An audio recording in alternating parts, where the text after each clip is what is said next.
Welcome, viewers and listeners, to Level Set, and thank you for joining us. I'm here with Larry Fields, attorney extraordinaire, Gerald Christmas, attorney extraordinaire. The Mike Jones is in the Zoom studio with us here, and we're going to jump right into the news of the day. I'm going to lead with the historic confirmation of Ketanji Brown Jackson, the first Black woman ever confirmed and seated, or will be seated, to the U.S. Supreme Court. It's an historic day that we can all feel good about, and it's long, long overdue. I'm gonna let you lawyers weigh in. I know you all have some reactions.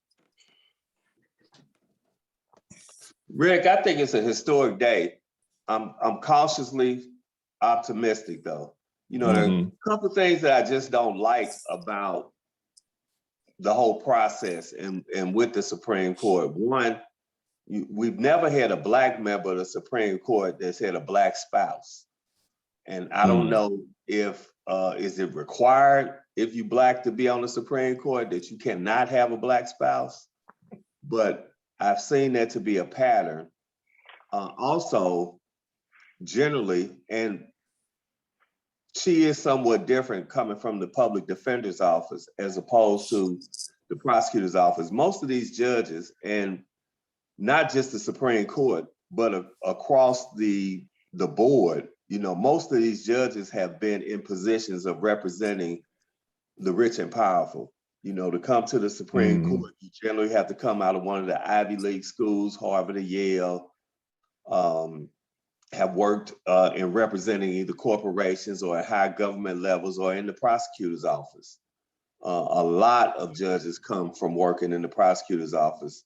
So her coming as a judge, having served as a public defender, I think this is the first time we've had a public defender on the court, which is significant also, because when you work on the defense side, you do get a totally different perspective as to working on the prosecution side, and I've done both, so I know that. So I am cautiously optimistic, but I don't think, you know, it's getting ready to change the world. To take one of Larry's words, she is very curated. And so we still have to be conscientious of that. Okay. Larry, did you have thoughts on? I know you do. Well, I mean, I am hopeful and optimistic. I hope that she maintains the muster and the courage that's necessary to be in that seat, because as the, you know, with the current composition of the court, she's still in we assume she's in a minority mindset on most cases that involve voter rights, that involve individuals, that involve individual rights, that involve women's rights. And I think that, you know, the current composition is going to be 6-3. But what is important is that, it'll be 6-3 or 5-4. I think it's 6-3 unless Roberts decides to show some empathy and heart. Then we may have a 5-4 court on some of those issues. But I hope that she provides comfort and support for Justice Sotomayor, because I mean the dissents that Justice Sotomayor is writing are historic, and those are things that we are going to have to really hang our hats on until we have a court with a little more backbone for individual rights. So I am to sum it up. I mean, this is historical, and Gerald's point is correct. There is a problem of diversity of family in the, you know, of the court. There's not a that doesn't appear to be a full, you know, Black, you know, husband and wife in the court, and that's of note for me. So I guess since Thurgood Marshall, but you know, that's of note for me. But at the same time, you know, hopefully she can get in there and write some opinions that and sway her other jurists, sway them to some rationale that makes sense for the everyday American. Mike, did you have some thoughts on that? Yeah, I'm going to be the curmudgeon or contrarian on this. Congratulations to the sister at a personal level. I don't think we have anything to celebrate collectively. Okay.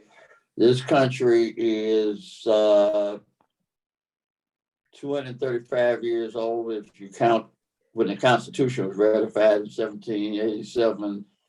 About 245 and some change if you count the Declaration of Independence. Okay, so depending on where you want to start counting. So for 200 years of slavery and another 100 years of Jim Crow, for all intents and purposes, 150 years of slavery inside the Republic and another 100 years of Jim Crow, we finally, 50 years after the Civil Rights bill passed, you finally get a Black woman to go on the Supreme Court. We shouldn't be celebrating these one-off, one achievement things. We keep giving America, the United States, way more credit than they entitled to relative to Black progress. Okay, so I commend her. I commend her for her steadfastness and her Jackie Robinson-esque performance dealing with those.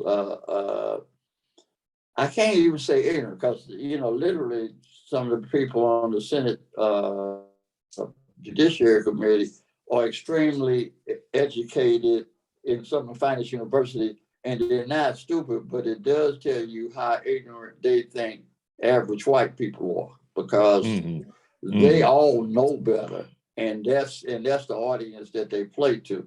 Right. So, and we kind of co-sign that by talking about progress, and I would kick this back to Larry and Gerald.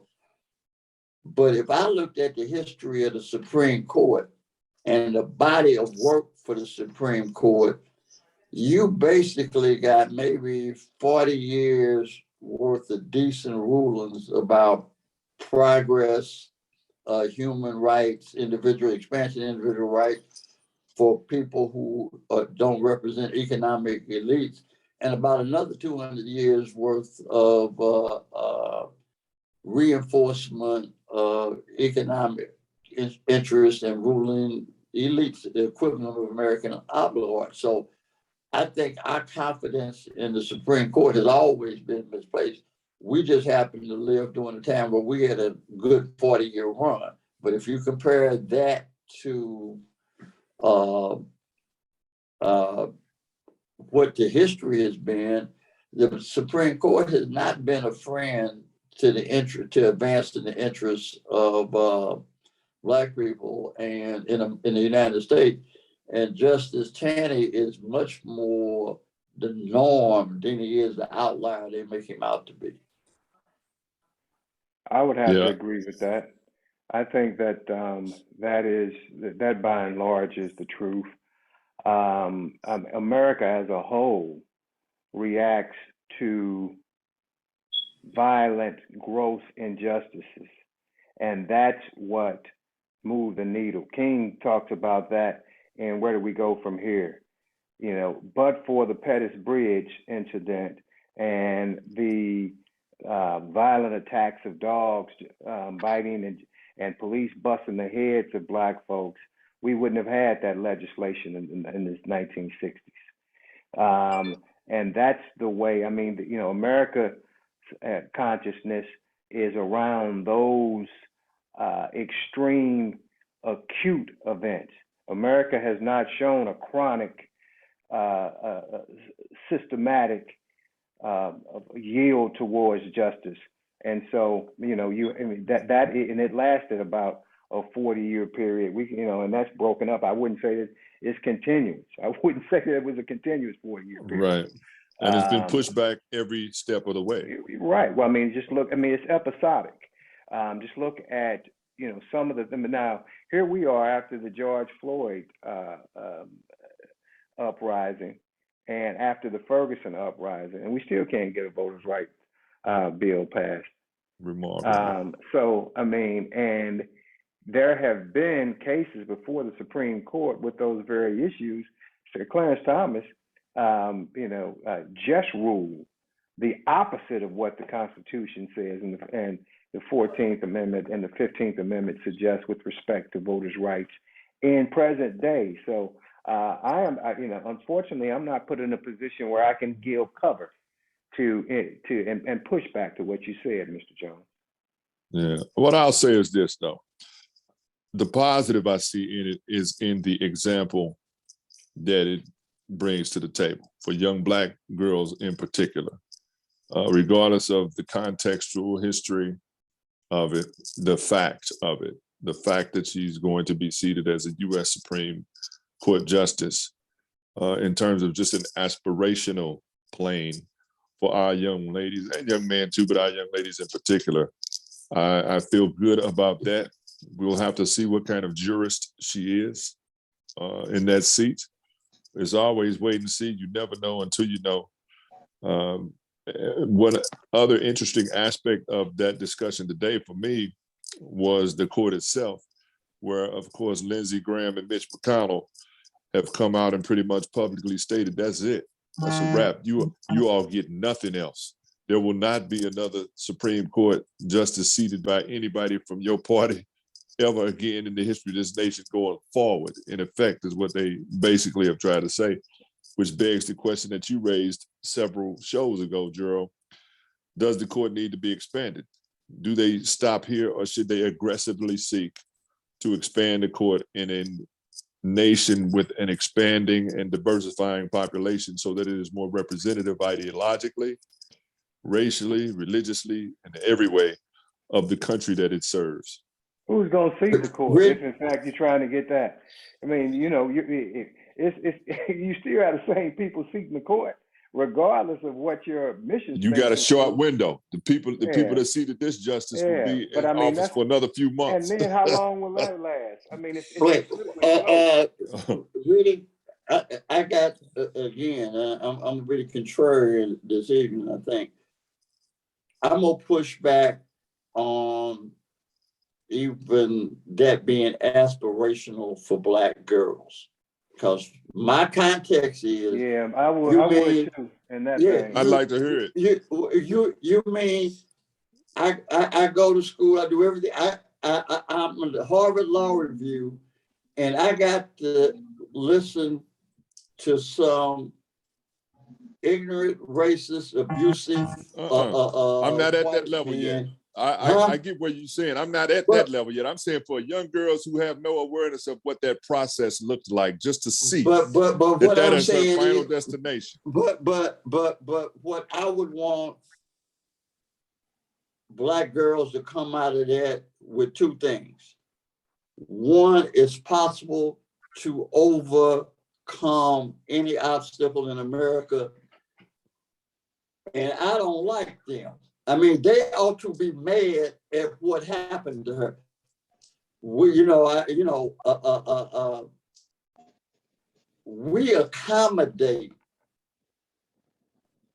we displace our righteous anger, and doing that, I think, does us an emotional disservice. Yeah. So there's probably thousands, if not 100,000 Black homes. If Black girls had a visceral response to what was happening to Judge Brown, they're being told, but we got to be better. No, be mad. Okay? Yeah, I don't disagree with that. Yeah, I don't disagree. But we don't say, but really, my point is, if we were saying both together, I'd be good with that. Mm-hmm. But our message is always the aspirational one, that somehow we got to be better, and it's to no avail, to the point that Larry just made, that despite all of that, our progress has been episodic at best. And the one thing I've kind of been summing up like this, that all these American political questions come down to one thing, and that is, will white people who know better be willing to do something about white people who won't do better? And the historic answer to that in America has been no. That when push comes to shove,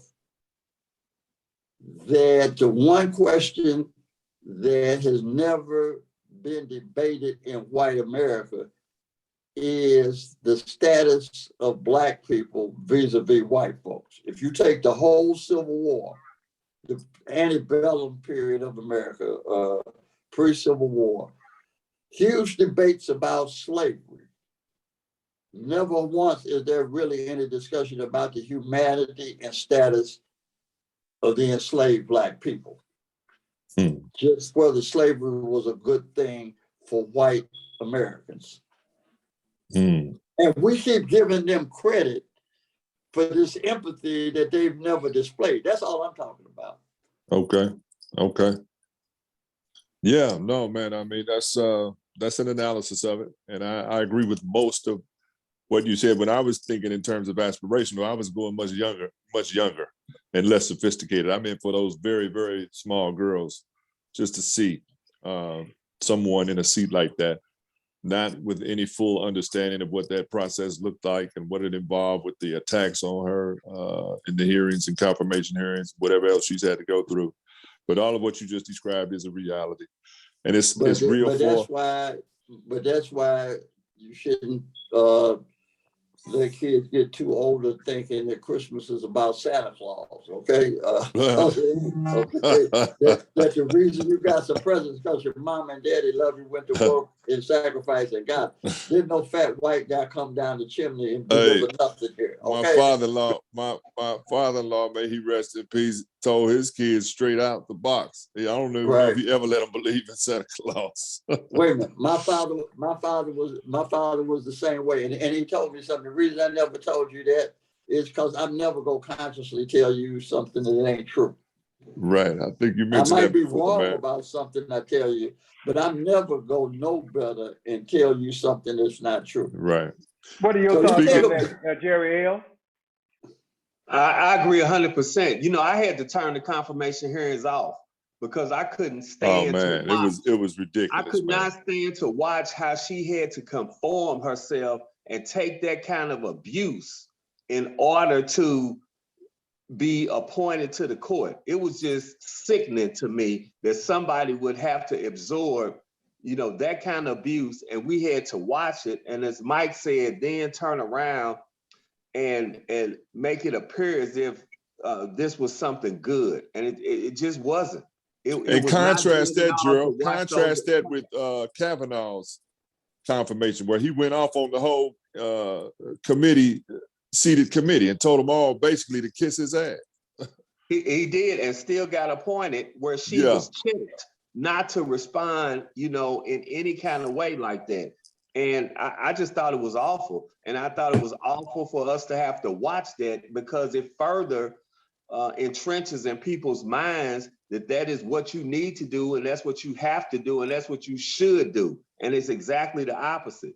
You don't have to do that. You don't need to do it, and you shouldn't.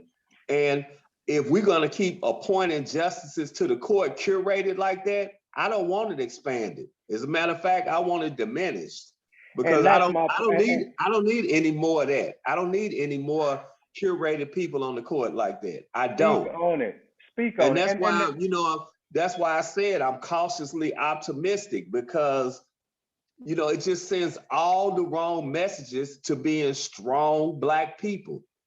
To cow down like that, to, if you want to achieve in society, get you a white husband, you know, get you a white wife. Thurgood Marshall had a Filipino wife. You know, no Black person on the court has had a Black spouse. Right. What is up with that? That may be an issue. Let me say this real quick. But I'm gonna weigh in on that one too. Go ahead, Larry. Everything you just said, Gerald. But what we saw, to be honest with you, was a public socialization of the way you're supposed to act. That's what that was. That was That's why they tried to be as outlandish and as possible. And I don't think they could have been any more outlandish had it been scripted in Hollywood. Go ahead, Reddit. I'm sorry. Yeah, and what I'll say is the points that you all are making relative to her jurisprudence are valid in terms of cautious optimism and the path that she took, and certainly the message for anyone that was watching that, I think hits different depending on the individual. For me, it was just more motivation that I'm not going to ever give up the fight that we've all collectively engaged in to ensure equity and respect for our community. Relative to the marriages, man, I'm a little less concerned with that, man. With Clarence Thomas and his wife, I got broader concerns than just her race.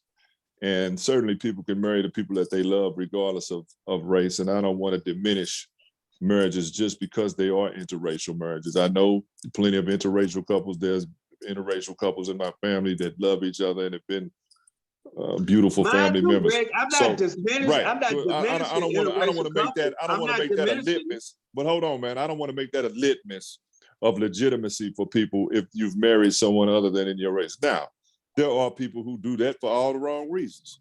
I don't know if they fall into that category or not.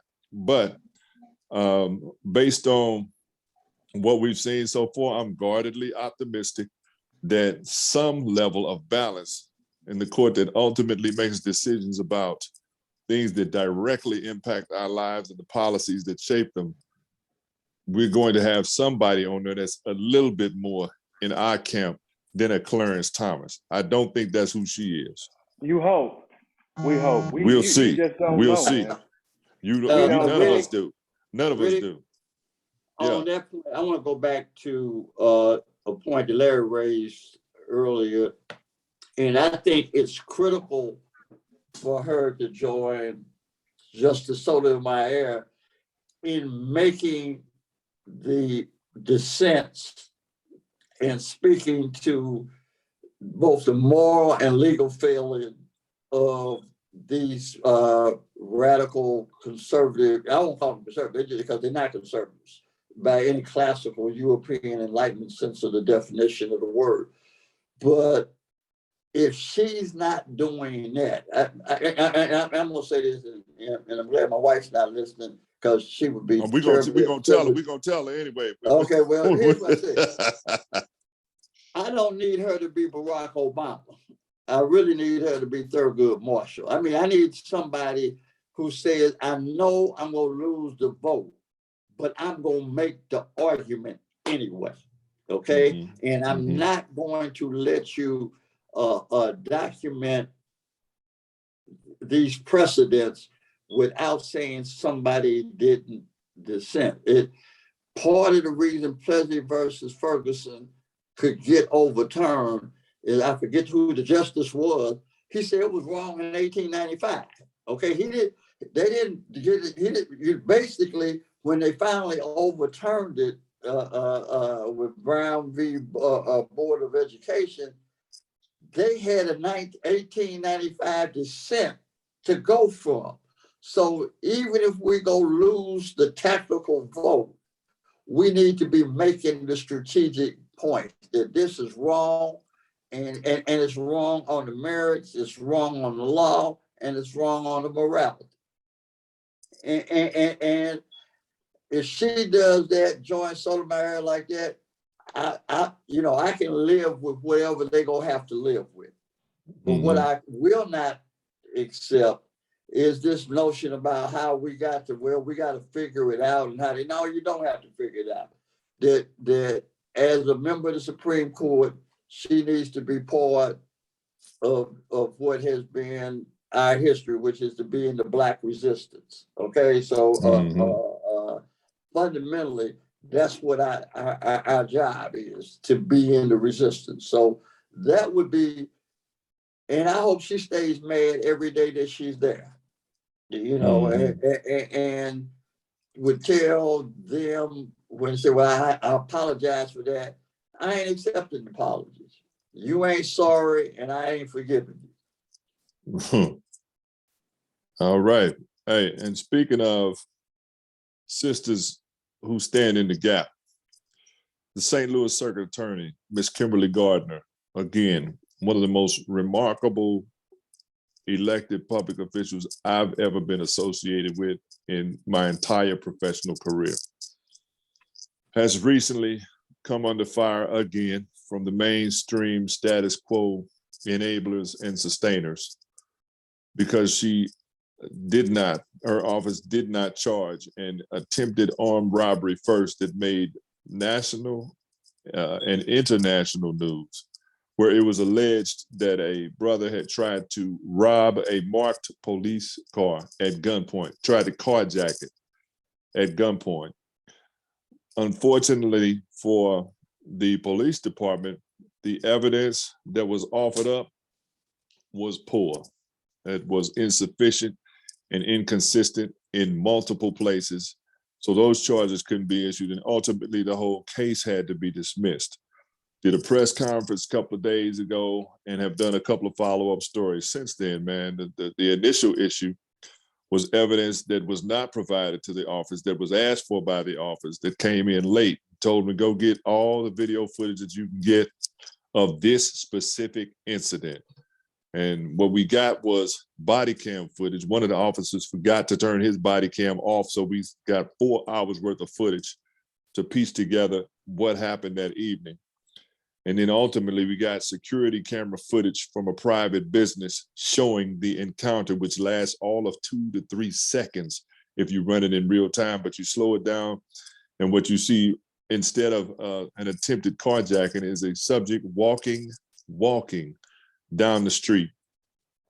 At some point entering the street as if to cross it, the police vehicle, which is a pickup truck, unmarked on the front but marked on the side, enters the frame, about to almost strike the subject. He takes 2 steps back in avoidance and then goes to the side of the vehicle to go around it, and then emerges at the end of it, still walking at the same pace, never breaking, doesn't appear to break stride once he regained himself after getting out of the way of the vehicle. He doesn't speed up.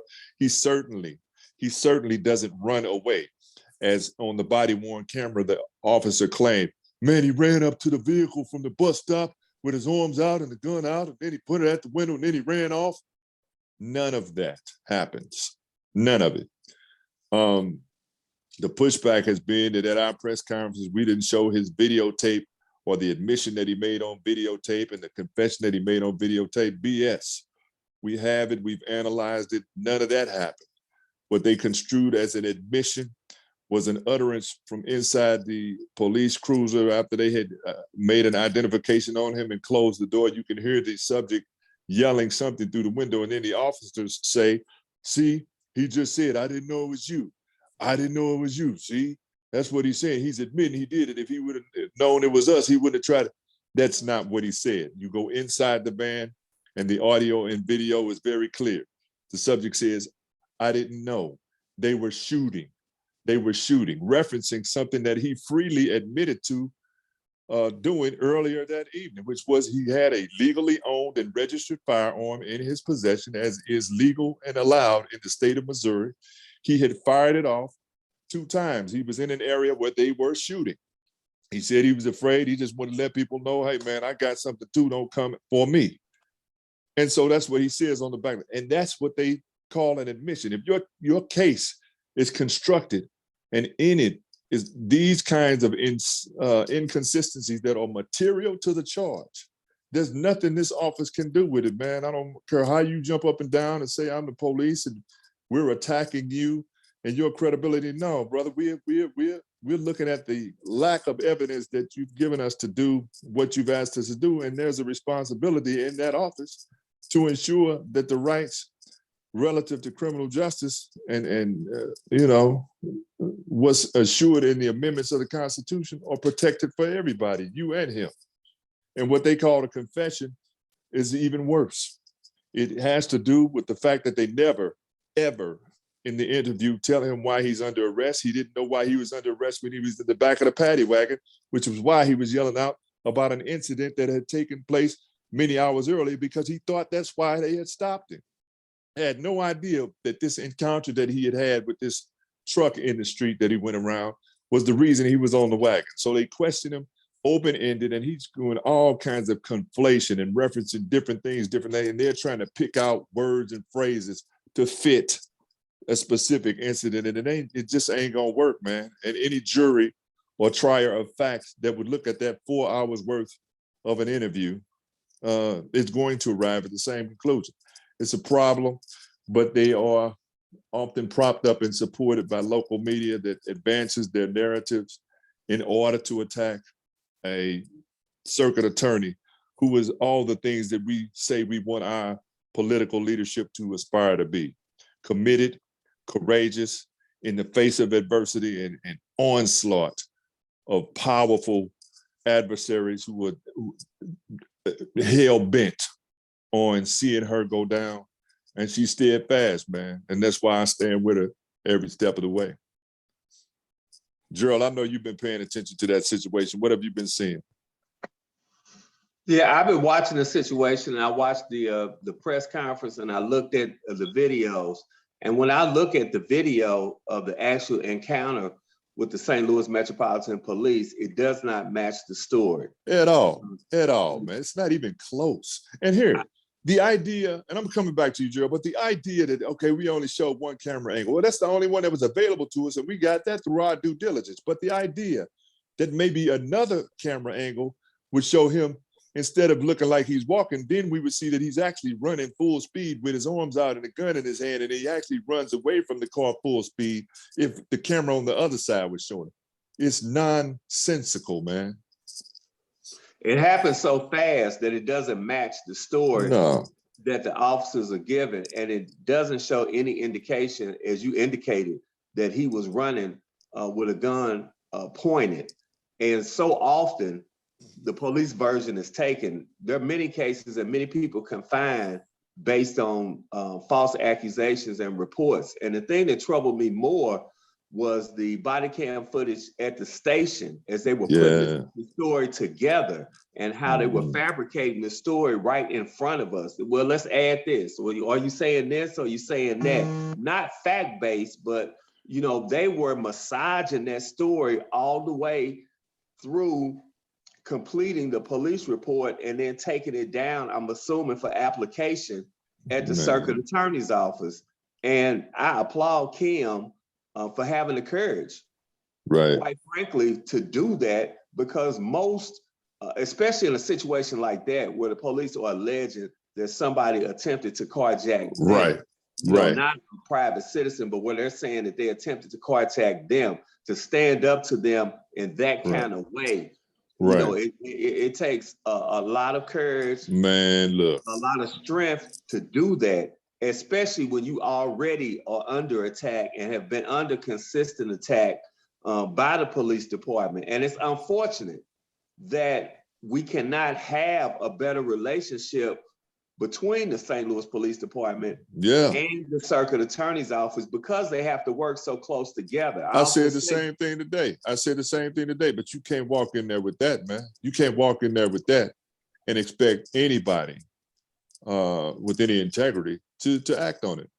And you really have to give kudos to the chief warrant officer too, because I know a lot of people blame this right off on Kim Gardner because they don't understand how the circuit attorney's office works. But that was a decision that was made at the warrant office that she was later notified of. She was not the one interviewing the police in the warrant office, making that decision. But, because she is the circuit attorney, heavy is the head that wears the crown, she takes all the heat. But it was the low-level attorneys who took that application in the warrant office, and the chief warrant officer who backed them up with that made that decision. And what she did was support her staff.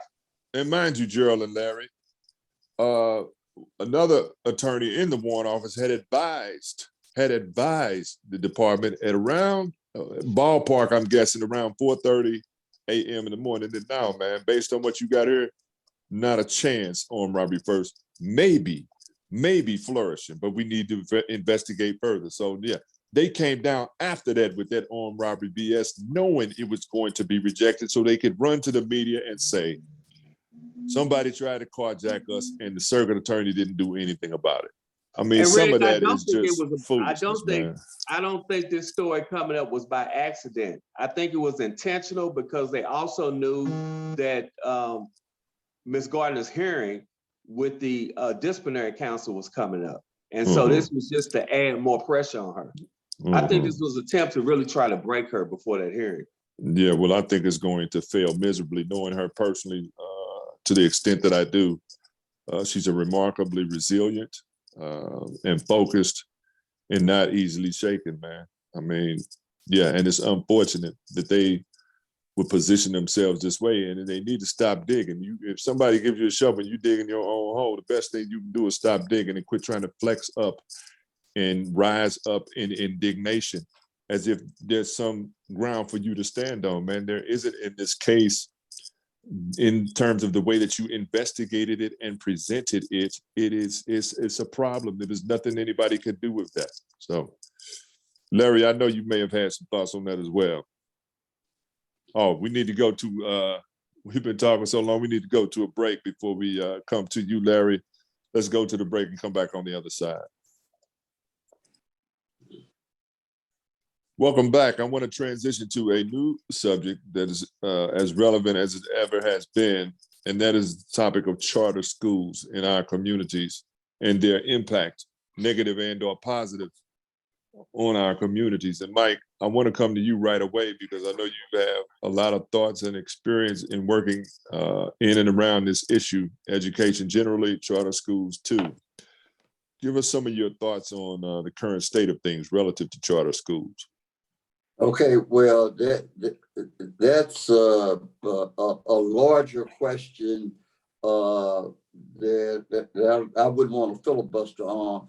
So, but I think something important happened today. We always tape on Thursday.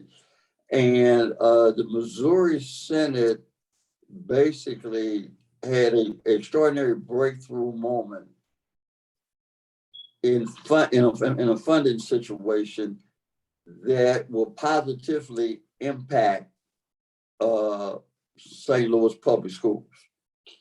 There's been a push by the charter school community over the last 2-3 years to try to equalize what they call equalize their funding. All the charter school funding comes from basically the state funding formula. But the charter school solution was to want to take money from the local revenue the school districts raise from taxes that voters vote to give to the local school district. Charter schools were claiming some of that, have been for the last 3 years. And to be honest, there are black legislators who have kind of sold out public schools and have aligned themselves with charter schools. And I'll be honest, the school systems writ large have not been very effective representing and making their case. And they've been basically getting their clock clean. Last year, by chance, and I'm going to say providential circumstances, 2 people who were not attending the run got elected to the St. Louis School Board: Antoinette Cousins, Tony Cousins, and Matt Davis. And I knew one real well before they got elected, but have become to know the other one quite well as well. And they have provided real political leadership to the St. Louis public school system. And they, one is chairing the citywide plan that the Board of Education is putting together that's an attempt to strategically reinvent public schools. And the other one is chairing what they call the legislative committee, which is really to re-energize and create a presence of the school district in the political policy space to represent its own interests. And this year, they actually went to Jefferson City, starting in January. They've testified 2-3 times. They've met with senators and inside the Senate, they have organized trips of parents. Now, this is the St. Louis Public School, organizing parents of St. Louis school children, all of these basically Black parents, to go to Jefferson City to make the case. And the point was that public schools have requirements that charter schools don't. And for you to take $18 million, which is what the ask would have been by charter school, from the local funding source, would disadvantage and jeopardize and put at risk programs that are servicing St. Louis public school students. Basically, their breakthrough moment was to make a case that they don't have a problem with charter schools being adequately funded, but they ought to be funded by the state and not ripping off basically the local funding sources. And the Republican Senate agreed with it. So basically, the breakthrough that they came up with today was the Missouri Senate is going to expand the funding formula to accommodate the charter school for legitimate ask, and not give charter schools access to the local funding sources. Wow. Probably for a whole host of reasons. But it's a question. That happened today? Today, yeah, about 4 o'clock this afternoon. Okay. Okay. A little while ago. Yeah, and so, but what you're talking about, in outnumbered and outgunned in hostile territory, you can still make it happen when you are tough enough, smart enough, and know what your job is and know your business. So it's a piece of first-rate political work, man. I mean, because it redefined the whole issue. And so ultimately, what you're going to have is charter schools get their money, and it's not at the expense of St. Louis public schools. That's a huge political turnaround. Yeah, and it's just due to effective political leadership. Okay, that's at the end of the day, it's knowing what to do when you're in the room where it happens. Wow. Hey, man, I commend those people who got that done, because I know it's an uphill and steep uphill climb in Jeff City to get anything done that's going to benefit people in the city of St. Louis. But I think it goes back to what we were talking about earlier about, it's more of an uphill climb because of the inept politicians we have representing us. That's where the problem lies. Yeah. Well, but you know what, Gerald, I will agree that talent makes a difference, but leadership can make a bigger difference, because leadership is the equivalent of coaching, and great coaches can coach you up. Okay, they can take what you got and make you a better, more effective player if they know what they're doing. You don't necessarily get any better, but you look like you got better, because if you buy into what the leadership is trying to get done. So exactly, like you said, if you buy into the leadership and you put forth the effort, and you're not in it just for yourself, but for the team. Right. But part of what leadership is about is figuring that kind of stuff out. Because none of this stuff is automatic. And you don't have to lose just because you don't look like you have obvious advantages. So the real question is, political effectiveness is at the end of the day will determine ultimately what you can get done and can't get done in any political body, even one like the Missouri legislature. And that's particularly important when you don't have the resources. I'd like to focus our attention briefly on the fact that Elon Musk contributed purchased $3 billion worth of stock in Twitter this week.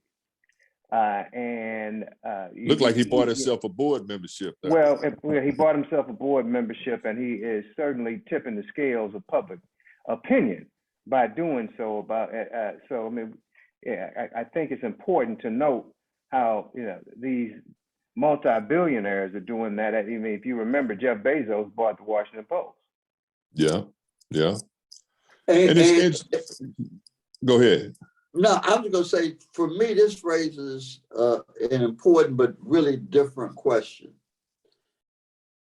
That part of what makes a society work is the public interest. Any society, I'm not talking about democratic society, but there are what political scientists or political scientists will call state interests, that independent of your individual interests as a business person, citizen, whatever, the collective state, the country, the nation, however you want to define it, has an interest.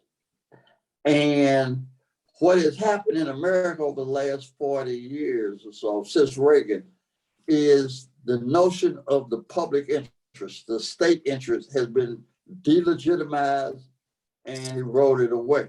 Part of the reason you tax billionaires is so they don't have so much money that they can buy the kind of influence that they're doing that distorts what is the public interest or the state interest. Yeah. So in a lot of ways, and I want you to hear everything I'm going to say. Putin has it right when he locks up billionaires, okay? Because basically what he's saying, whether you agree with it or not, but he's saying there's a Russian state interest that is bigger than your financial interests. And you can maintain your financial interest as long as it doesn't conflict with the state interest, whatever we determine as collective interest. And we have lost that sense of public interest, state interest that has to be maintained against private interests that are always attempting to usurp and undermine what is ultimately the public good.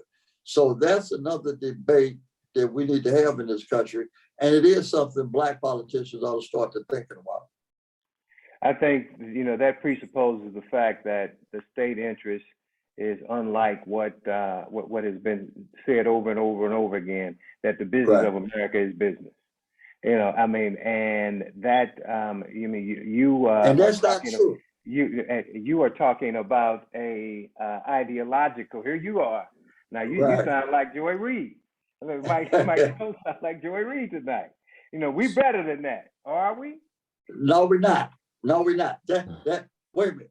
That's like, and ain't no Santa Claus. America is not better than this, and Santa Claus don't exist. I'll tell you what. Billionaire influence does exist. The Koch brothers been buying public policy for years. Right. Yeah, they've been buying politicians and policy at their leisure for quite some time now. And so I don't know a whole. Go ahead. The Supreme Court, rubber stamped it with Citizens United. Yeah. When they said that, billionaires can, number one, can act independently and influence elections without any sort of filters around them. So, I mean, it is, it's been codified. But well, let me ask this question. Dr. Alexander, joining late. Charlie Parker, the second. So if we talk about the Koch brothers, so then why haven't J or B, why ain't they buying politicians? Well, let me say something. As we've turned politics into electioneering, and basically politics in America are run by the political equivalent of pimps, and that's what campaign consultants are. And they go, but there was a time where money did not influence politics that way. There's a guy named Jesse Unruh. He was the Speaker of the California House back in the 60s, early 70s. Kind of think of him as Willie Brown before Willie Brown. Matter of fact, Willie Brown learned how to be Willie Brown from Jesse Unruh. And when somebody asked him about the influence of lobbyists and money. He said, you ain't a politician, you ain't a legislator until you can drink their whiskey, eat their dinner, take their money, and vote against their bill. Okay, that's the key. As long as I'm sitting in this seat and I make the law, I'm the boss. Money don't buy that. And to make a metaphor of it, it's the opening scene in the movie when the Undertaker whispers in Don Corleone's ear, he tells him about his daughter. We're all listening, and then he says, "Well, tell me what you want." And he whispers in his ear, and Don Corleone say, "Well, I can't. Your daughter's not dead. I can't do that." And then the Undertaker said, "Well, I'll pay you." And this is where the first famous line in The Godfather comes from. "Bon sir, what have I done to be treated so disrespectfully?" Okay? The fact that you think for money, you can get me to do something I would not ordinarily do. That's understanding who you are and what real power is. Because as long as you asking, I'm in charge. And as long as I'm in charge, my no will always, and sometimes I say no just to make the point that I'm still in charge.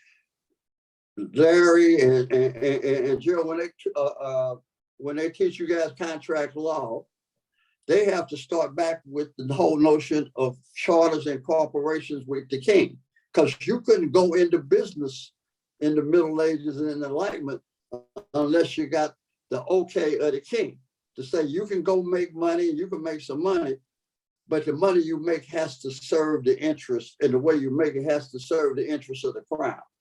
So the reality is bourgeois capitalism has always worked to undermine state interest. So I won't get into a philosophy here, but you could argue that American capitalists are more Marxist than any communist in China, or because they really want to see the withering away of the state and the elimination of the kind of state interest that basically is what holds collective societies together. Now, and we see attempts to accelerate that now.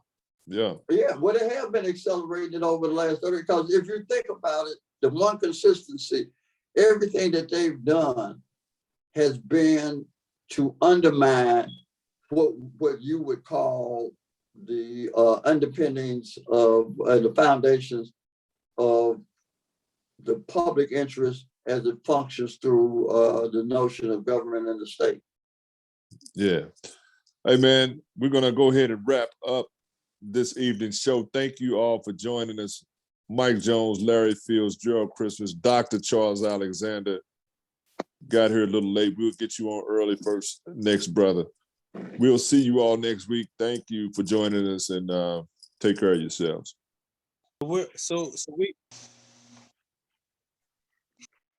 My question, Mike, is do you think we can get back to that point of having our own solid economy?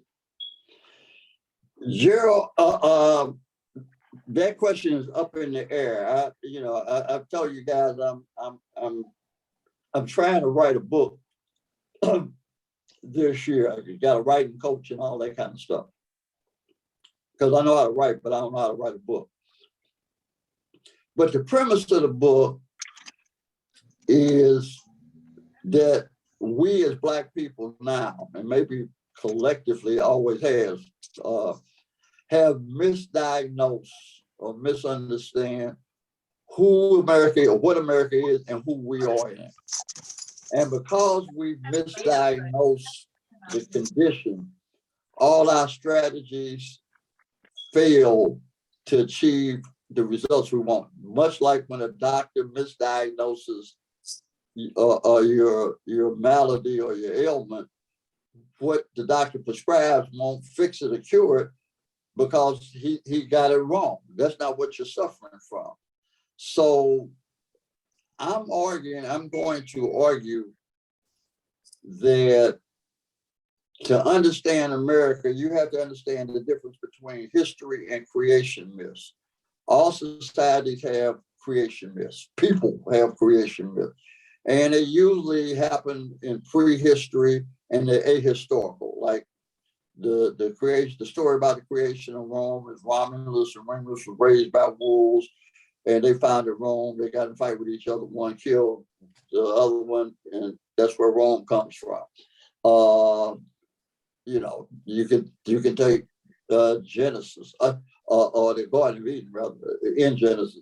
All of these are creation myths. The creation myths, the stories exist because they tell a people where they came from and who they are in the universe. It's kind of an aspirational North Star kind of thing. They usually happen so long ago that they don't have historical relevance. Rather, nobody in Italy, no Roman believes two guys raised by wolves founded Rome. But they still tell the story, but it don't matter in real time. America's got a different problem.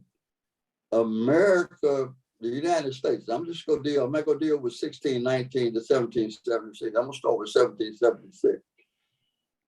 The founding of the United States and the founding fathers happened in a historical period, literally just a couple hundred years ago. I mean, we got written records. Everybody knows what was going on in the world.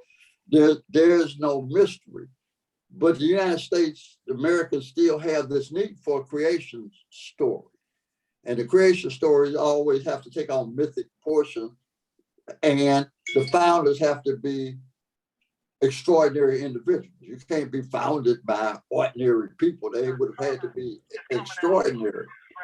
And so we got this myth of what America is, and you can sum it up. The myth is someplace between the first paragraph of the Declaration of Independence and the preamble of the Constitution. It's Jefferson's Declaration of Independence, Madison's Constitution.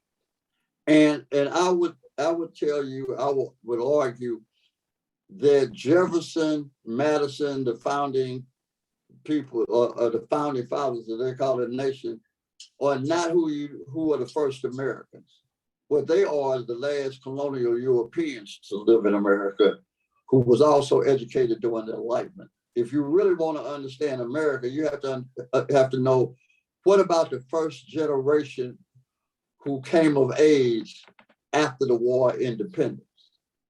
And that's cats like John C. Calhoun, Henry Clay, all those Southern aristocratic politicians who were the foundation of the American society in the antebellum South pre-Civil War, particularly Calhoun. And Calhoun is as brilliant and as influential as either Madison, Adams, or Jefferson. Wrote as good as Jefferson. And he is actually the definer of and created the intellectual foundation for the entire Confederacy. Jefferson Davis, all those guys are proteges of John C. Calhoun. And Calhoun made two extraordinary speeches late in his life. He died in 1850, but he made these speeches in 1849 on the floor of the United States Senate. The first one is, he said, in America, the great division is not between rich and poor. It's between black and white.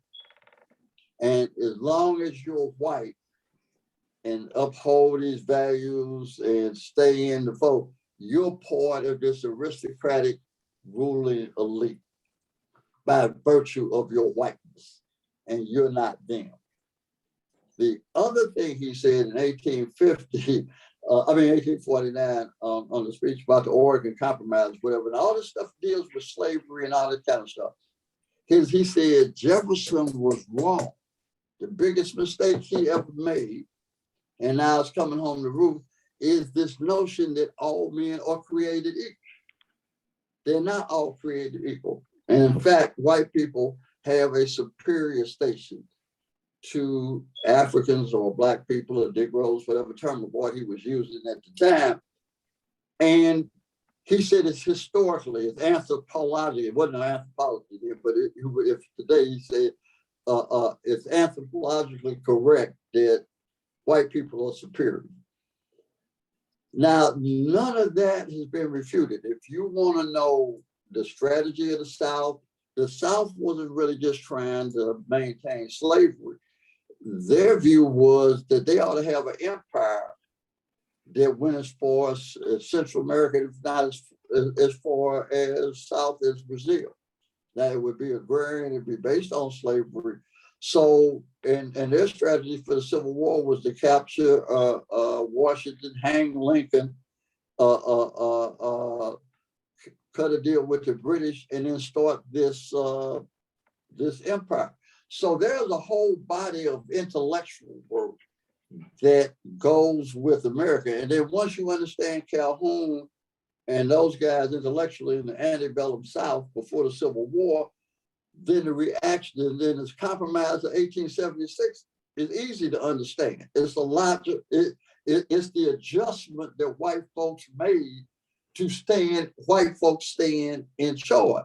Now we're running around here talking about the creation story of the founding fathers, and white folks teach the creation story too, but they live the American history. And if you really want to understand the American political theory of power and order, then you need to understand Calhoun and Clay and all those guys that are the first real Americans, because they all are born after 1776. They all come, this is their matriculate. So they took everything they heard, and that's what they did with it. And America's been fairly consistent on that. Now, we still believe in Santa Claus. So we're talking about the founding fathers and the framers, what they intended. And that's been rejected by a substantial number of white Americans, damn near since the beginning of this place. And Calhoun, so consistent, he never talked about the United States as a nation. He talked about it as a confederacy, okay? And what we're talking about now with the Supreme Court and Ron DeSantis saying California Corporation can't tell Florida what to do, is they're recasting an old argument, state sovereignty, that what and you know, they teach it in law school, they'll teach you the political side. If you do something besides play bid whist when you went to college, I mean, they hide all this stuff in the library, books in the library. So none of this stuff, this is no secret society. This is literally all part of American history. It's all laying right there. And once you start to connect these dots, and then you can see Douglas and Carter G. Woodson in a different light. If you're Frederick Douglass in 1852 or 54, whenever he gave that speech, and you know who John Calhoun was, okay, you're aware, you're informed, literate aware, you're aware of these political dialogue. That's the context for the speech. What is the 4th of July to the slave? Because he's not literally just talking about slavery. If you know enough of this history, he's addressing a much larger issue. And that is, what about these guys? What about this? It's a Carter G. Woodson saying about the miseducation of the Negro in 1936, 32. And that's a function of what is it that you don't know that you need to know to figure out how you gonna make it. And it's why Dr. King is writing what he wrote from letters from a letter from the Birmingham jail. If you understand this broader context, These brothers are talking about something way more profound than the thing we say that we teach that they're talking about. They are really addressing a whole set of principles. And that's why Dr. King could say literally at the end of his life, I think America lost a little more authority that she had. So it's our lack of understanding of where we come from, who we are. There's Kierkegaard, who's the Danish theologian, who's considered the first existential philosopher, has this little thing that I always like it. I'm gonna mess it up when I say it, but he said, "Who am I? Why am I here? What is this thing called the world? Why was I not consulted? And if I have to be here, who's the director? I want to talk to him." Literally, that poses what the question that Black people ought to be asking. Where am I? Who am I? Why am I even here? And why was I not consulted? Whoa. Can I, Well, okay. can I speak to that, Larry? Yes, go right ahead, Please. Dr. Alexander. Thank you, Mike Jones. This was awesome. And I'm gonna jump around a bit, but so if the people that you listen to don't say what Mike Jones just said, don't listen to those people. That's it right there. All right. So we got Calhoun, and then after Calhoun we got Henry Clay. There's a bunch of them. Yeah, Jefferson Davis. Alexander Stevens, right? Alexander Stevens, right? And so in the Cornerstone speech, he says specifically that the whole purpose of the Confederacy is white supremacy. Right. These are not things that we need to be questioning. Right. Right? And so we got right now, here, today, Black folks that look like us who are saying other than the truth. And Charles, nobody white has ever formally refuted any of those. Nobody white has ever refuted that because they don't have to, because we don't use that in our argument. Right. And so since we don't say it, white folks ain't never got the pressure to try to contextualize Calhoun or Stevens, because we never say, or as importantly, Frederick Douglass. Yes. Okay? Because you can make Frederick Douglass's speech mean something way deeper than we ain't free today. Absolutely.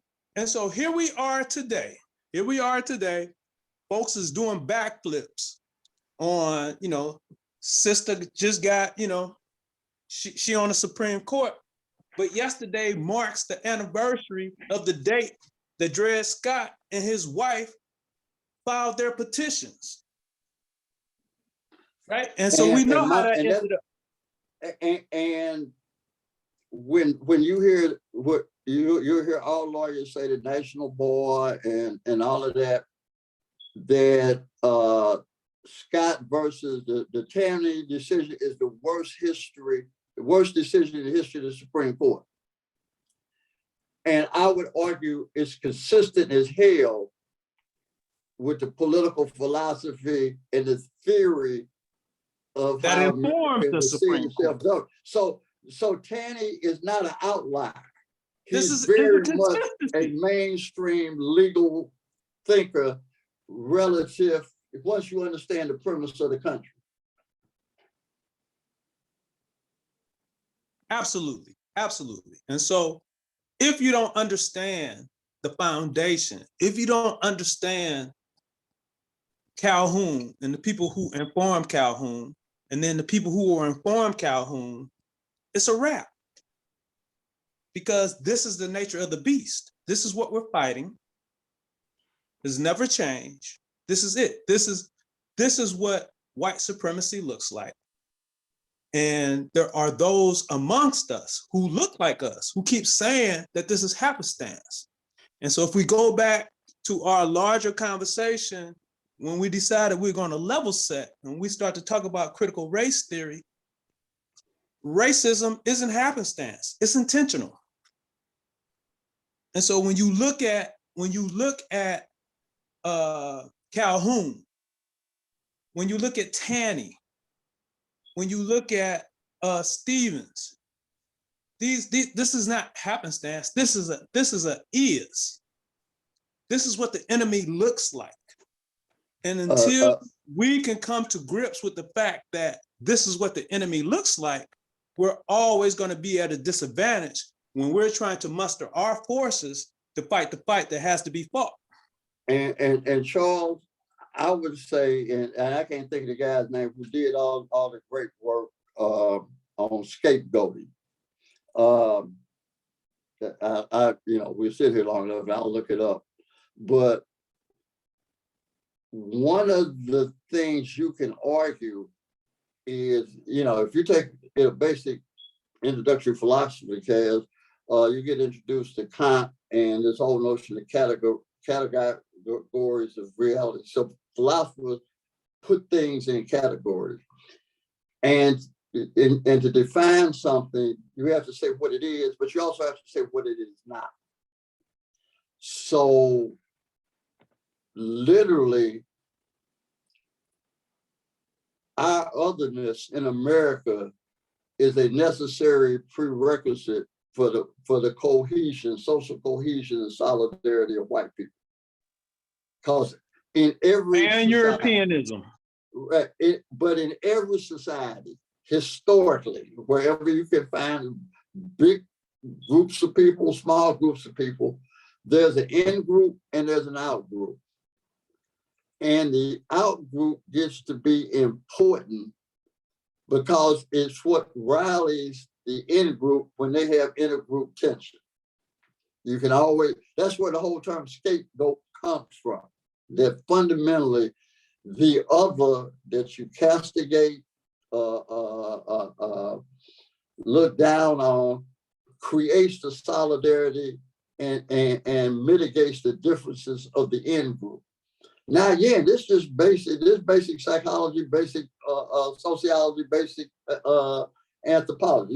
You don't have to be no genius to understand, to find out in any of this. And what has troubled me as I've gotten this old is how that we have become as actively ignorant as white people in America. And I've said it before and I'll say it again. Americans are the most actively ignorant, most misinformed people in the advanced industrial world. And because we are, that's why it's so easy to trick us. Including Black Americans, yes? Well, put it like this.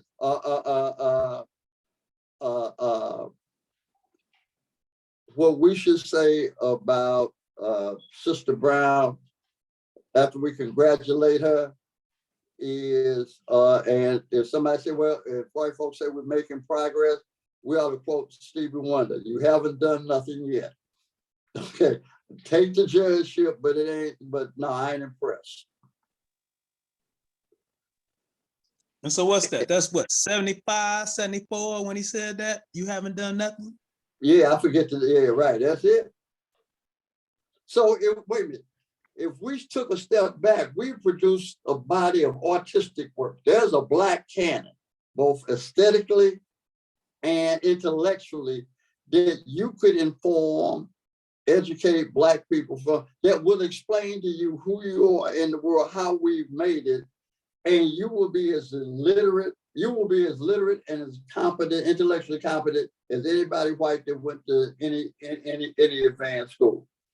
Because first of all, America has only produced one art form that the world recognizes. That's jazz. Okay, nothing else. Matter of fact, literally nothing else in America is unique or authentic. And I would even argue, if I was really stretching, that the only authentic Americans are probably Black people.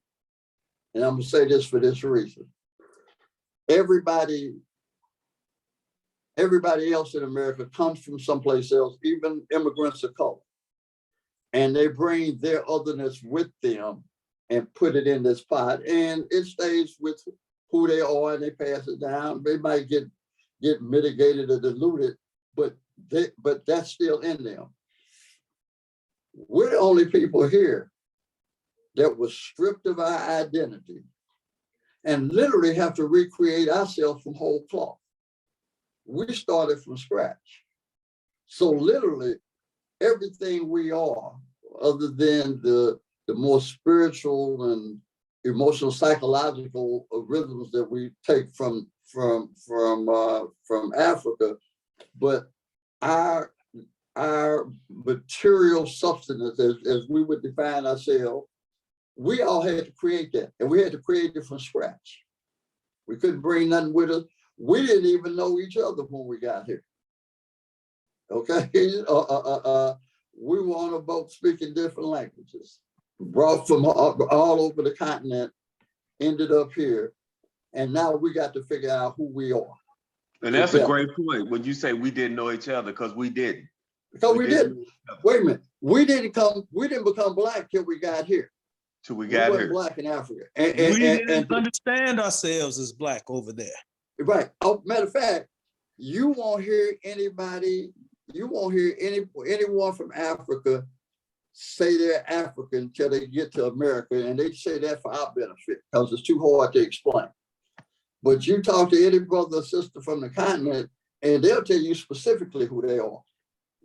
And when we did speak of ourselves in that nature before, it was simply because it was normal. It wasn't because it was relevant to some other, to some counter culture or what have you. Right. So we knew that we were a Black people, but that was because all we saw were Black people. And then when there were other Black people, when there were other people, those other people were other, not us. And we struggle with the concept of that there was a point in time when the other was other than us. The other thing we don't have a real awareness of is the world that we would call ancient.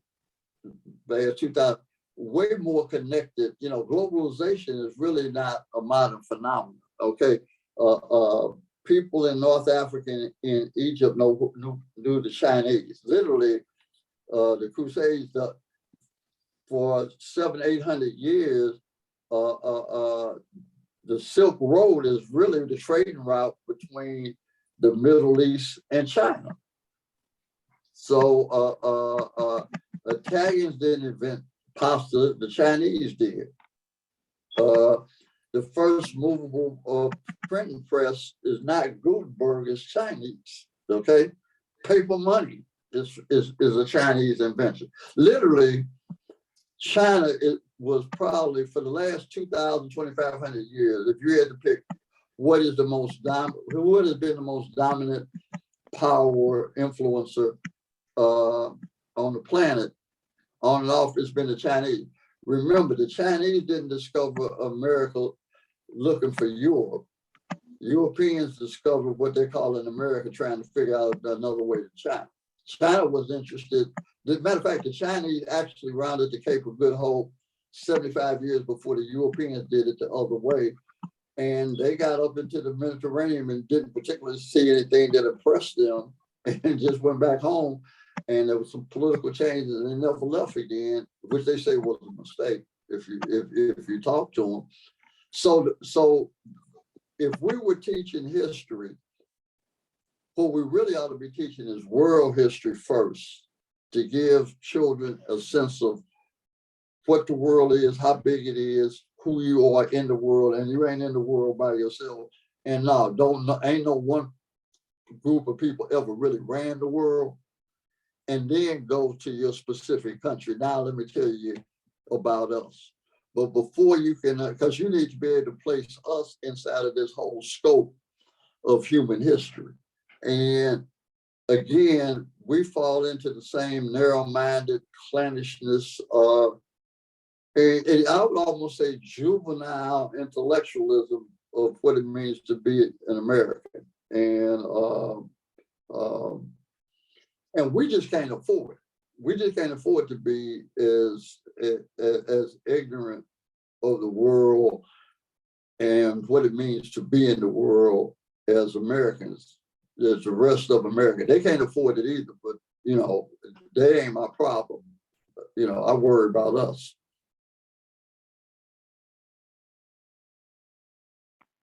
Well, I don't think we can close on a better note. Yeah, okay, well, I ain't got don't nothing think else to say either, so I gotta Yeah. shut up. Yeah, so I mean that is I think that that's it. I mean, you know, that is a you know, a full course meal right there. So we're gonna work Right. on that. I'm going to go. I have a book on Calhoun. I'm about to go out another book on Calhoun and get with it so I can. But try and catch up. and Larry, what you can't do is treat Calhoun like an apparition or side order rich, because he ain't. No. I know, no, but well, because you know, those things need to be in the briefs that we write. Right. We need to continue to do that. I mean, but those have to be in the briefs that we're writing, because Right. So that's yes, what we're Larry, those dealing with. things are foundational, right? They're foundational and they So need to those be in the things, briefs. so when you and Mike Jones talk about the theory of the case, that's Right. That is it. I mean, that's the effervescence of the case. that is the So, foundation of the theory of the case. And where we come up short is we don't have that. no, we don't want to think about that. It is almost a coping mechanism to not think about that for some folks. That's what it is, a coping mechanism. That's exactly right. That's how we're able to cope with it. Yeah, And because I'm not sure to what degree it's a coping mechanism, in as much as we don't have a real strategy. And so, I mean, I'm not saying that it's not a coping mechanism. I am saying that we don't have a strategy. And so, to the degree that we don't have a strategy, we don't, you know, approach or attack that threat in that manner. Because I don't think we have our a rational strategy. I think we believe, just like, you know, the individuals that are on Twitter today stating that Jackson Brown is inspirational to young Black women, the young Black girls. I think that we have attempted to adopt America's strategy through the lens of something that we are not. And to strategy. that point, Larry, it would be Christianity. So part of the reason why we do that is because we are trying to be good Christians, and we don't want to be like those other people. And so we give the other people the nod, when in fact those other people are trying to cut our throats. Well, let's talk about that a minute, since you brought that up. But if we look at Christianity and we look at it the way it should be looked at, it would be the exact opposite of what we're getting across about 90% of the pulpits that we're getting across. Because Christianity is a radical, first of all, it wasn't even a biblical religion. It's not even in the Bible. So where do we get these notions from? So what we are dealing with there, I don't think because we misinterpret what Christianity is. And so most of us don't think what you just said. So what you just said is probably the truth. Christianity is a radical concept. We don't process it as a radical concept. And so we're vulnerable to the mainstream. And so the mainstream says that, you know, you're supposed to turn the other cheek, and you're supposed to do this, that, or the other, and blah, blah, blah, blah, blah. When in reality, Jesus wasn't rolling with the folks who had. He was here on behalf of the folks who had not. Well, And that's unless you understand it as such, you're vulnerable to this thought that you have to forgive even those oppressors. But that's not what the Christian doctrine is about. The Christian doctrine is not about forgiving the oppressors. The Christian doctrine is about confronting the oppressors on behalf of the oppressed. We don't do that. wait a minute. That's because I want to jump in here, and I'll say this.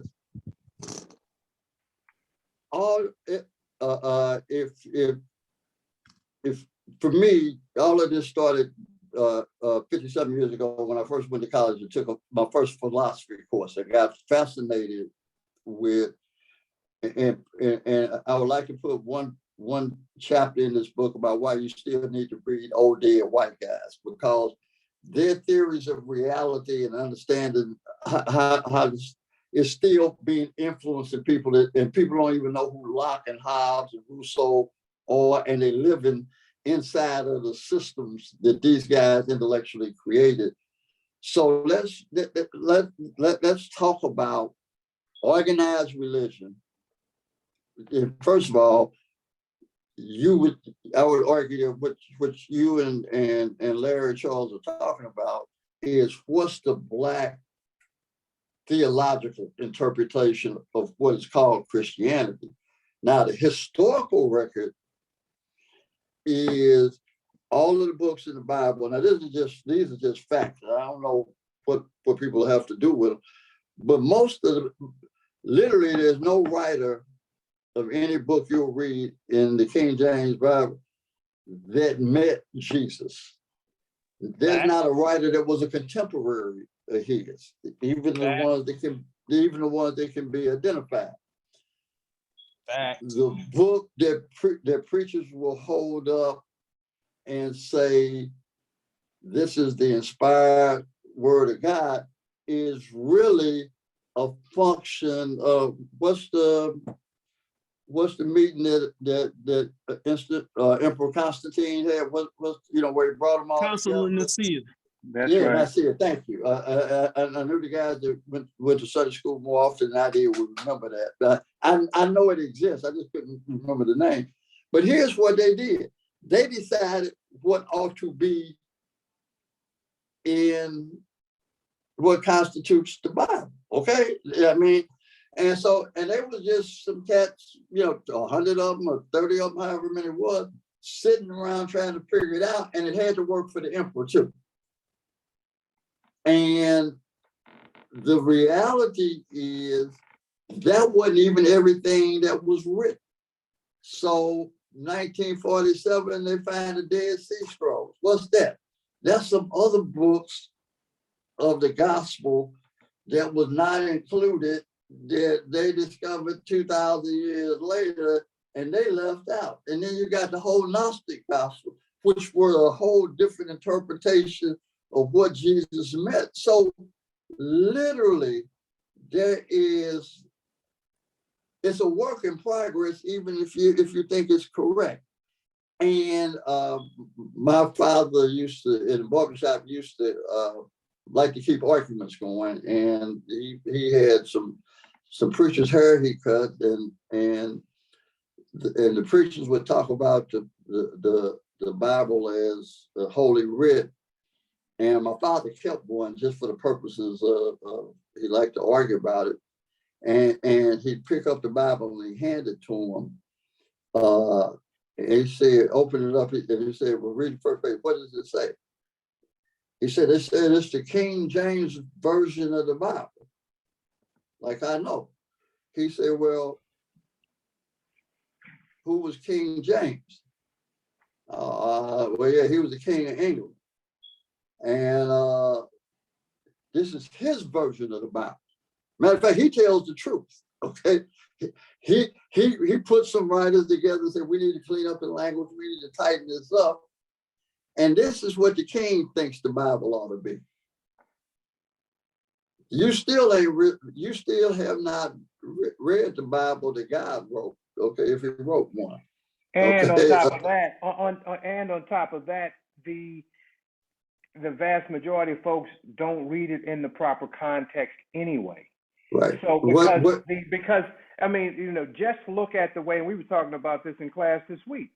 Right. Just look at the way words have morphed that we've used. Right. I mean, we can take one word. I mean, for example, if you read something 100 years from now that says no cap, the popular interpretation is going to mean that this person didn't have a hat on. But Right. that's not what the kids mean. The kids means no joke. I'm not capping on you. This is the Right. truth. And that is the exact same way the Bible is written. And we have built traditions on misinterpretations of the Bible. And that's why really highly trained, intelligent ministers, preachers, when they start the sermon, they give you the historical context of whatever the scripture they go across. See, I need to tell you what was going on when this was written. So the reality is that our lack of intellectual curiosity and our willingness to challenge assumptions on which we're operating, because what scientists are in science, what science is required to do is create testable hypotheses. Okay, here's our theory of this, and we test it to see if it works. As long as it seems to explain it, we keep it. When it doesn't explain it, we change the theory, try to come up with a new theory. On the social side, we don't do that. We hold on to theories even when they no longer explain reality that we're looking at. And when the facts are different than our belief system, we then hold on more stubbornly to the facts. That's what white people are doing in America now. It's called cognitive dissonance. It ain't even a new term, okay? That the more your core beliefs are misaligned with the reality that you're experiencing, the more you hold on to the core beliefs. And the reality of the physical world exists, okay? If the physical world is a thing, how we understand the physical world is a function of intellectual constructs that we've built. And either we all collectively agree with them, or somebody's powerful enough to impose these definitions of reality on us. So literally, everything that we think, we know very little, but everything we believe is an intellectual theory about what we're looking at, okay? Might be right, could not be right. And for me personally, I'm a deist, okay? And Jim Buford once asked me, he said, well, Michael, what's a deist? I said, you know, I believe in God, but I don't believe God's messing with you every day. And he waiting on you, that you kind of out here on your own. And the reason, and deists are functional lightning, he said, because you can reason to the notion that there's probably God. Okay, I mean he said, okay. But once you start getting into defining the qualities, that's past your comprehension. Because whether it's Locke or Rousseau, any of the Western philosophers would tell you what you know is a function of experience, and anything you can't experience, you can't know. And since you're finite, and it's got, Facts. Right. And since you're finite, you can't experience the infinite. So literally, you can't have no understanding of that. It's beyond your ability. You can't know Jesus the way that folks say they know Jesus. Right. They can't know. Matter of fact, you can't. you can't. In fact, what any theologian would tell you is that faith is the answer to doubt. Okay, that the reason you have to have faith because you got doubt. The reason you got doubt because you can't know. And so anybody, when they say they know, and that's the basis of my faith, then you don't know what faith is. Okay, faith is the answer to I don't know. You believe. Oh, Mike Jones, they didn't want you to tell them that. Yeah, they didn't want you to say that, Mike Jones. I don't know, man. And here's why I think that You might have wanted them to say that, Larry, but most folks didn't. no, I mean, I think that that's a function also of what you've been through and how you've come out. You know, and everyone has a philosophy on that. Mine, of course, is, you know, because Jesus is providence. But there are, I mean, I just think that there's a function. Prime example.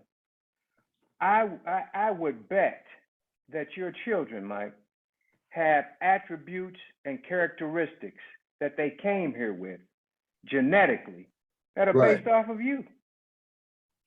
And just as I can tell you that if we had someone that studied all of us for a week, would catch us doing things that were rituals, and rituals that were Africana in nature. Things that we've been doing our whole lives that we've never understood why we did it, and we've done it. You know, pouring out Attorney libations. Fields, you can't know what you don't know. But you can't know what you don't know. You cannot know what you don't know. And if the Creator and if Jesus come here on behalf of the Creator, knows all and is all, you can't know that because you are not that. No, you can't know that unless they tell you that and you experience that. But that's the point. The point is simply that is not necessarily to disrupt folks, you know, spiritual quest.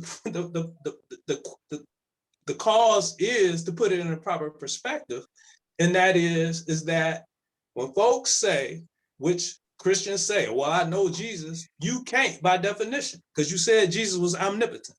You don't know everything. Well, so by definition, you can't. And Charles, yeah, but I think there's a difference between knowing them and having a relationship with them. Well, that's not what they're saying. They said no. Yeah, I mean, Charles, you know, our minds are too small to get around that. We don't know ourselves. Wait a minute. Let me I'm gonna separate you guys' argument discussion. And it's one of the things, literally, the great takeaway that I took from my freshman year in college, like I said, when I got introduced to serious thinkers in philosophy. And that is a lot of the things that we assume and we function under, it's okay. Okay, because you walking around every day and you can, you know, like if you read David Hume, okay, matter of fact, you almost have to read David Hume, just like you got to read Locke and Kant. But he says you can't prove causation. In a universe of infinite causes, you can't track an effect back to a single cause. But it's okay for walking around everyday life. We make causal relations all the time. And that works because it helps us function inside our shared fictions. But if you're a serious thinker now, if you're a Black theologian trying to figure this thing out, you can't be that casual and sloppy in your thinking. And that's why a John Locke, matter of fact, I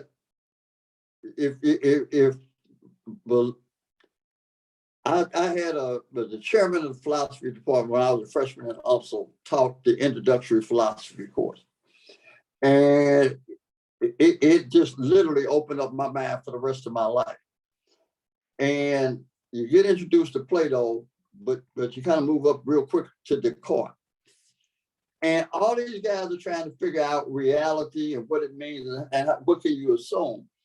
And Descartes has this great thing that I think therefore I am. And all what he's saying is, if I'm conscious, then the consciousness, then I have to exist in order to be conscious. And everybody thought that, yeah, that solves the problem. And Hume blew him away. He said, you just created a causal relationship that you can't prove, because you don't even know if that's you thinking.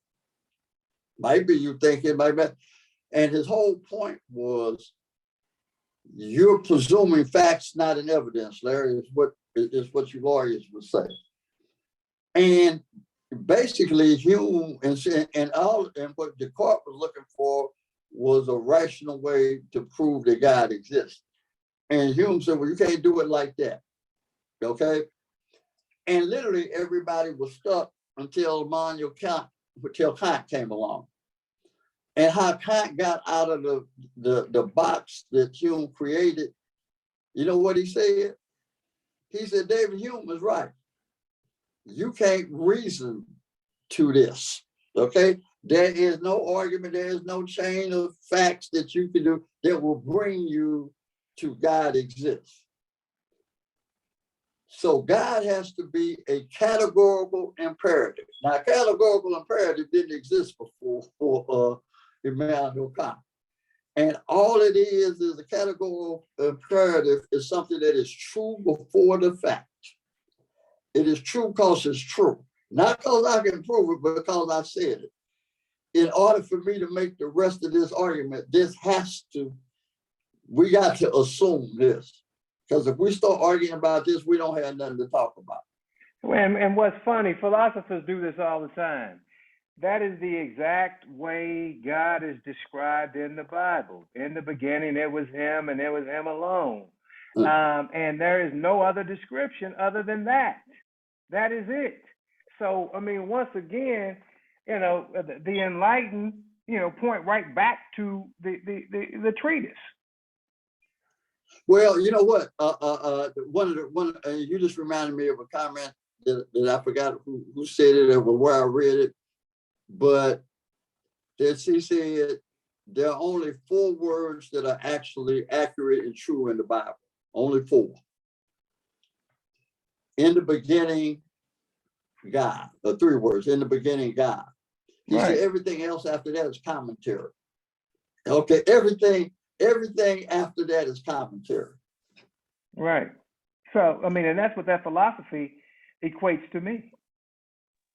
Well, but that philosophy is not so again, so if the reference point is the Bible, then it's easy to state then that philosophy exists prior to, yes?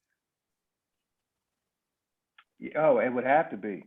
It would have to be. It absolutely has to be. It would have to be. Right. It would have to be. And so a part of that piece is that conceptualization predates what we call today Christianity. Right.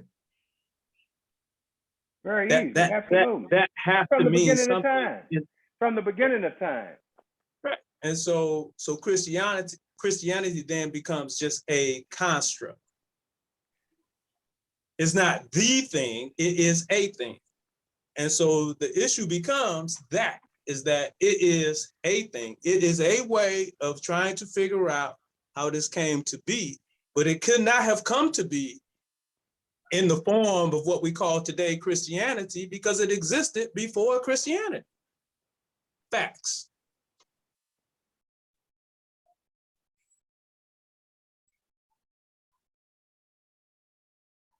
This is a fascinating story. We need to get deeper into this one on the show.